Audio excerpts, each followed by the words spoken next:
Hey everyone, welcome back to the channel. Today we are diving into the fascinating world of shells in the Linux or the Unix systems. Ever wondered what happens behind the scenes when you open a new terminal like a Bash or a G shell? Or why your custom functions and variables sometimes disappear? We have seen it, right? When we try to source it, then only it's working. When in the new terminal, it is not working. When we open a new tab or a new terminal, then again the functions or the variables or the aliases are going away. So in this video, we will break down the entire process of starting a shell, explore login versus non-login, and interactive versus non-interactive shells, and show you how to make your customizations permanent. Stick around because by the end of this video, you will be a shell pro. Let's jump in. So what is the shell and why does it matter? So what is the shell? A shell is a program that lets you interact with your operating system by typing commands. Think bash, G shell, or even shell. When you open a terminal, a shell process starts. But before it's ready to accept your commands, it does some setup. That setup depends on the type of shell you are using. There are two key distinctions we need to understand. One is login versus non-login shells and interactive versus non-interactive shells. Let's break these down one by one. So login versus non-login shells. So first one, let's try to see about the login shell. A login shell is what you get when you say SSH into a server or open a new terminal tab in something like WSL on Windows. It's called a login shell because it's tied to a user logging into the system. So it will run the extra configuration file, sets up your environment completely, and loads the paths, variables, and aliases. So whereas the non-login shell, a non-login shell on the other hand is when you open a terminal inside an already running session, like a new tab in your terminal app that doesn't require a full login. So it will skip some configuration file, starts faster, might miss some custom settings. The big difference between these two is a login shell runs extra configuration files before it's ready to take your commands. These files set up your environment like paths, variables, and aliases. A non-login shell skips some of these files, so it starts faster but might miss some of your custom settings. Both are still the same shell, Bash or G shell. They just differ in what they load at startup. That's it. So what is interactive versus non-interactive shells? So interactive shell means an interactive shell is one where you can type commands and get immediate feedback, like your typical terminal with a prompt, and you type hit enter and shell responds. Loads configuration files to customize your experience. Whereas non-interactive shell means a non-interactive shell is when you run a script like bash script.sh, which we have run it. The shell executes the script and exits without letting you interact with it. No prompt, no back and forth like that. Typically does not load the configuration files. Here is the key. Interactive shells load configuration files to customize your experience, while non-interactive shells typically don't. So a shell can be any combination of this, like login and interactive, or login and non-interactive, and non-login and interactive, and non-login and non-interactive. Each combination affects which configuration files to run. For example, let's say that if you are having a login shell with interactive means then full configuration loading. So login with non-interactive means login files only. Non-login plus interactive means RC files only. That is nothing but bash RC or zshrc. Non-login, non-interactive means minimal configuration. So configuration files for the bash login cells. So here it applies for the G shell also. So just I am trying to tell you about the bash.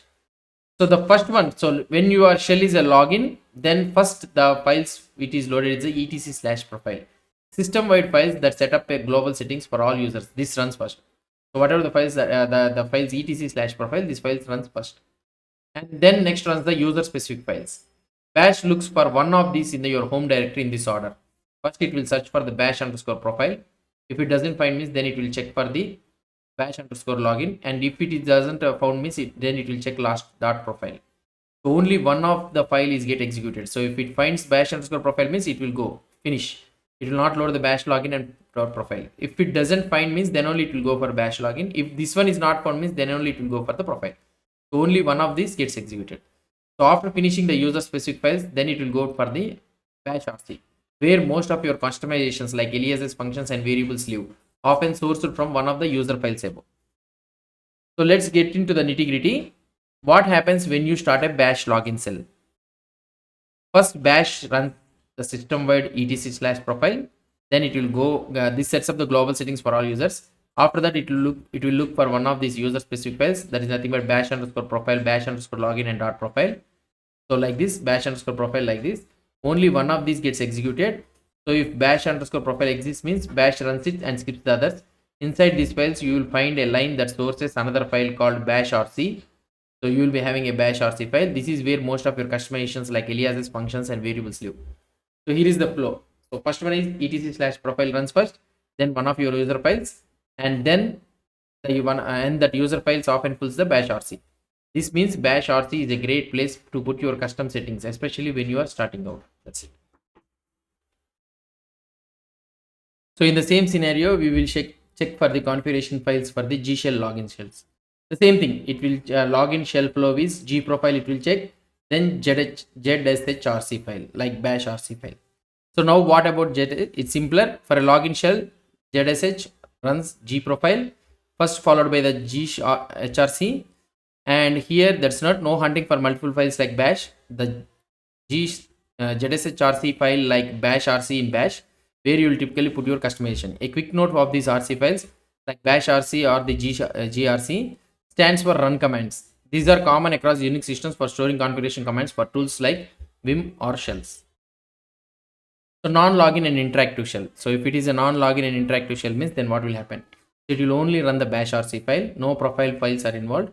What about the non-login shells? If your shell is a non-login but interactive like a new terminal tab that doesn't require a login, bash only runs the bashrc, and G shell always only runs this gshrc. So no profile files are involved. Whether this is why bashrc and gshrc are the go-to place for your customization. They run for interactive shells whether login or non-login. That's it. That's the main thing. So non-login, non-interactive shell means if your shell is both non-login and non-interactive means like your bash script. It typically doesn't load any configuration file. It just executes the script and exit. This is why your custom functions or variables might not work in the scripts unless you explicitly source your config files. So that is the main thing. So when you run a script, the bash script sh in the shell starts a new process, keeps loading configuration files, execute the script commands, exits immediately. Common issue is this explains why your custom functions, alias variables don't work in the scripts unless explicitly sourced. So why functions and variables disappear? Now let's address why your functions or variables might vanish when you open a new shell. Each shell session is a separate process with its own environment. If you set a variable or define a function in one session, it's not automatically available in another. For example, if you type export myvar is equal to hello in one terminal, a new terminal won't know about it unless you define in a configuration file that gets loaded.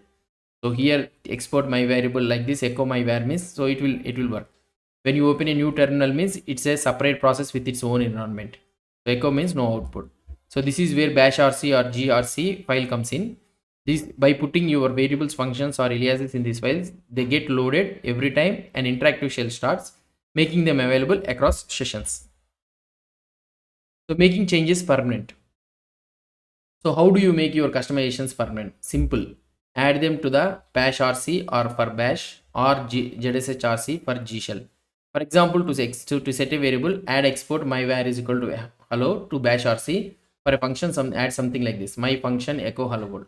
Save the file and it will load in every new interactive shell. If you are using a login shell and want settings in the bash profile or G profile means, so you can source bashrc or this from these files to keep things consistent. For beginners though, sticking with the bashrc or zshrc is easiest since they run for interactive shells. So adding to bashrc means like this, you can add it and it will create it. We will try to see it in our next video about these all things. So best practice and tips means, so stick to always bash or zshrc. They are reliable for interactive shells and a good starting point for the beginners. So keep configurations separate. If you use both bash and G shell means don't mix them in the same files. Avoid editing /etc/profile. So unless you are managing system-wide settings, that should affect all the users. Split configurations as you advance.